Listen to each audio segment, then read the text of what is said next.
Meu irmão, minha irmã,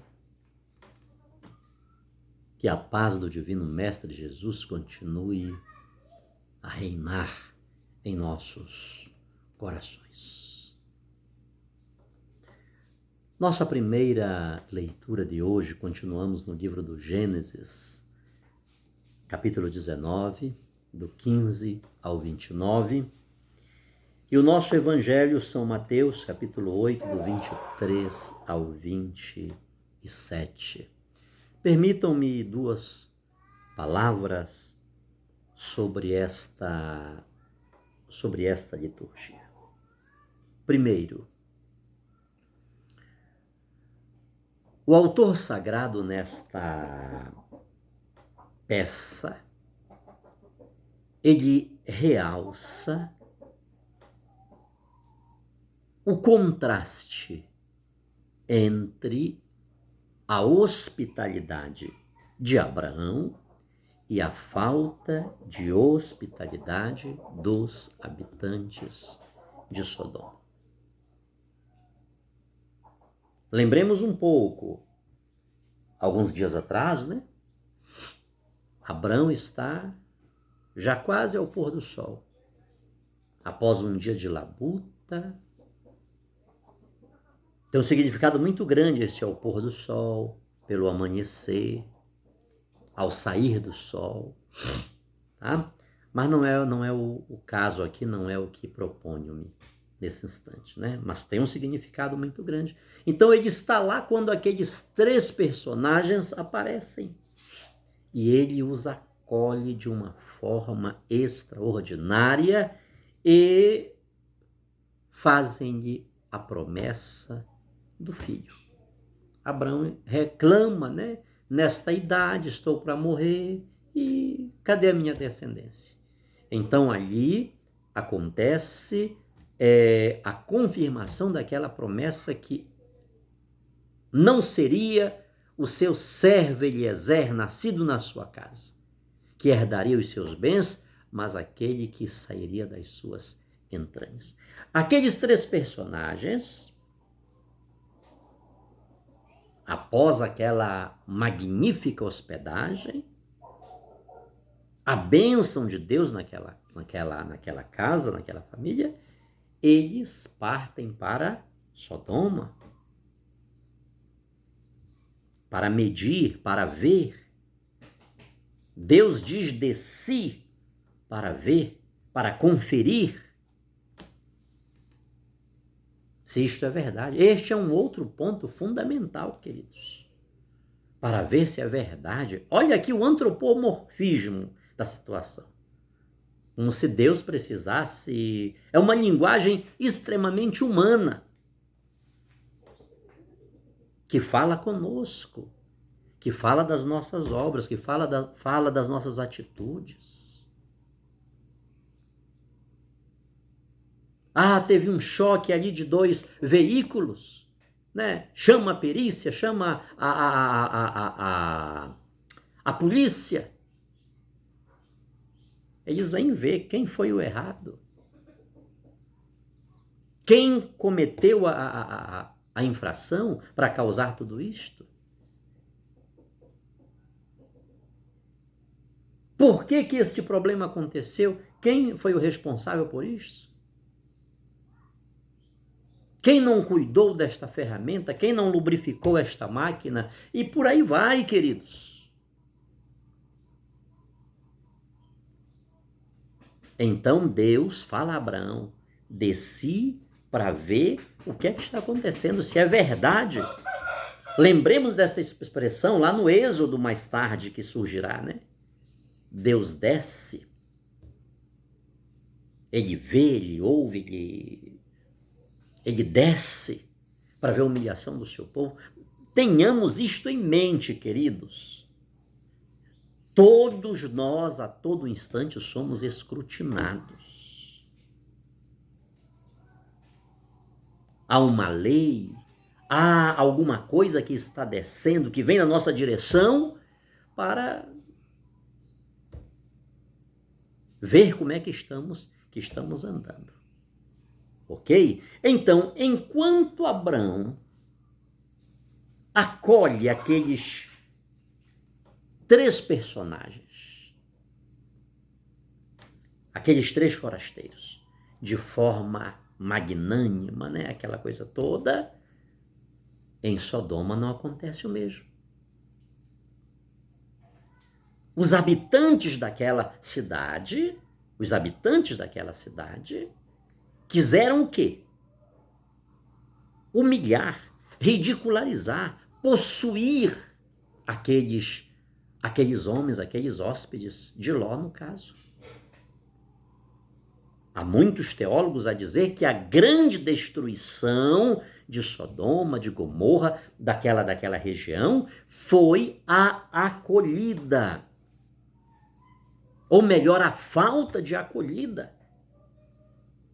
E isto é muito sério, queridos. É muito sério. Eu queria dizer 2 palavras, mas já fui aqui para 6 minutos.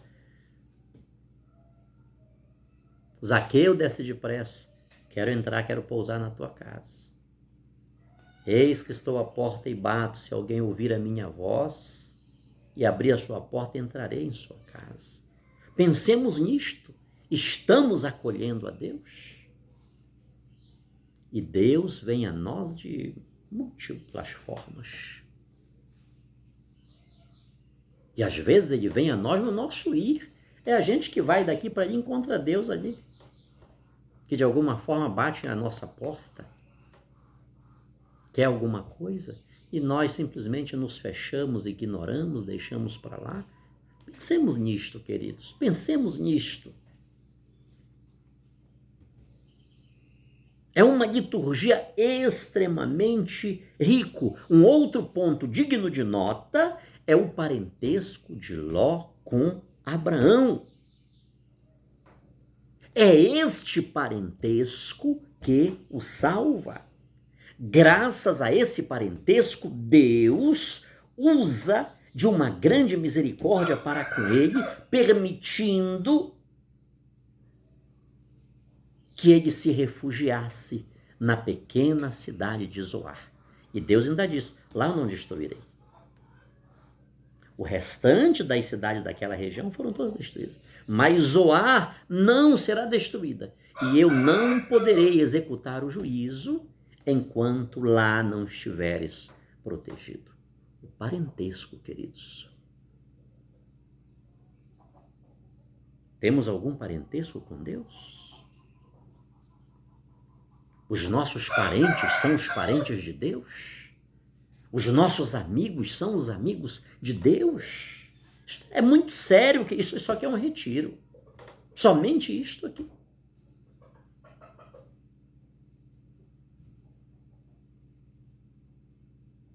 Observe o diálogo que se dá com Deus.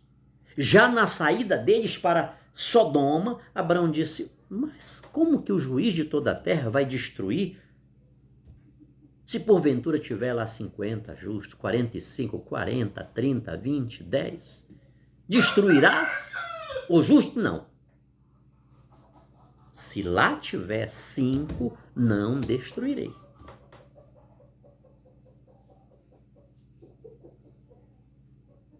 E os que sobreviveram foram os parentes, o parente foi o parente de Abraão, com a sua família, que era Ló, sobrinho dele. Prestemos atenção disso. Deus visita a 3ª, 4ª geração. E isto é ser tímido, queridos. Isto é ser tímido. De Abraão até Davi teve quantas gerações? De Davi até não sei quem teve quantas gerações? Não sei, até Jesus teve quantas gerações? Então, quando a gente fala que Deus visita a 3ª, 4ª geração, nós estamos sendo tímidos. Ele vai longe. Para Deus não tem essa questão, essa limitação numérica. Ele é Deus, ele é o Senhor da história. Ló escapou graças ao parentesco com Abraão. Ocultarei eu o que farei ao meu servo Abraão, visto como ele anda na minha presença? Pensemos nisto, queridos. Temos parentesco com os parentes de Jesus? Isto é sério. Os santos e santas fazem parte da nossa vida. Temos uma ligação com a mãe de Jesus. A narrativa desta primeira leitura termina com o olhar de Abrão. Do alto de um monte, ele vê a desgraça fumegante das cidades pecadoras. Olha aqui. Deus disse para Ló, não é para olhar para trás. Não é para ver. Não é para se virar para lá. Não é para colocar atenção. Deixa que eu vou realizar o juízo e acaba a conversa. Vou embora daqui.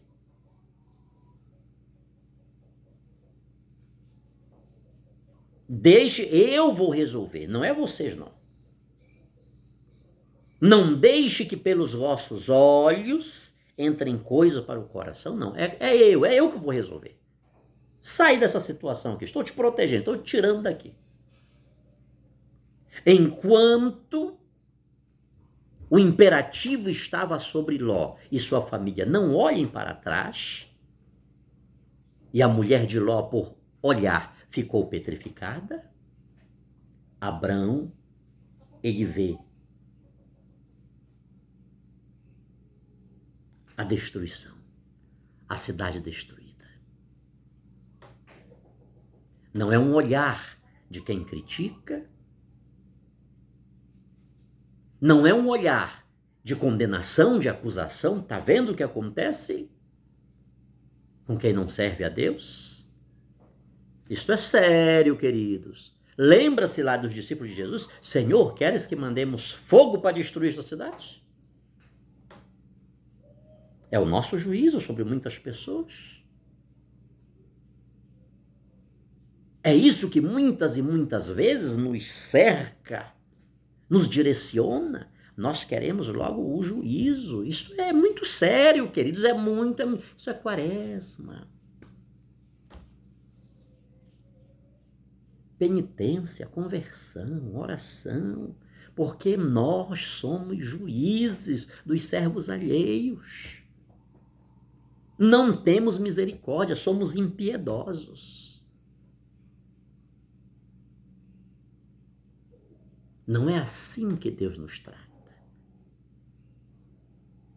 Se julgamos, não somos observadores da lei, mas somos já juízes, e juiz só um que é Deus. Enquanto a mulher de Ló é proibida de olhar para trás, do alto de um monte, Abraão tem uma visão privilegiada. Não é um olhar de acusação, mas é um olhar de quem escutou a palavra de Deus, de quem obedeceu a palavra de Deus, de quem pode dizer: se estou aqui salvo, é pela graça, é pela misericórdia de Deus. É Deus que me deu essa casa, foi Deus que me deu este carro, foi Deus que me deu isto. E porque eu dele recebi, eu então posso ser generoso. Eu distribuo na horizontal, porque eu recebo da vertical.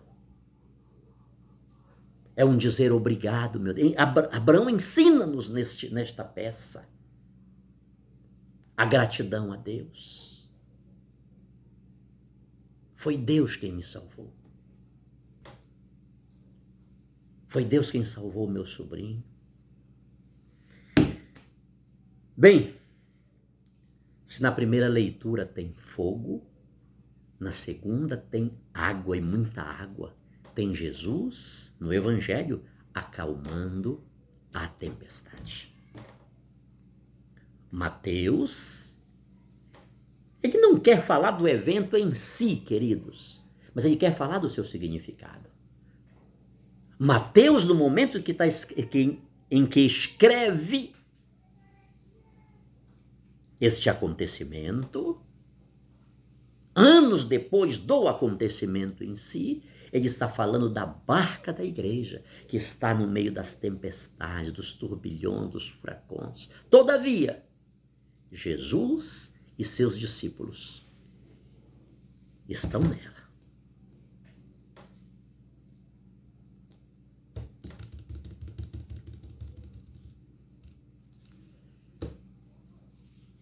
Pensemos nisto, queridos. Estamos na barca de Jesus? Mais que isto, somos parentes de Jesus Cristo? Temos contato com Jesus Cristo? O recebemos em corpo, sangue, alma e divindade? Lembremos daquele trecho de Isaías: quando passares pelas águas estarei contigo, quando passares pelo fogo, ele não te queimarás, quando passares pelos rios, não serás submergido.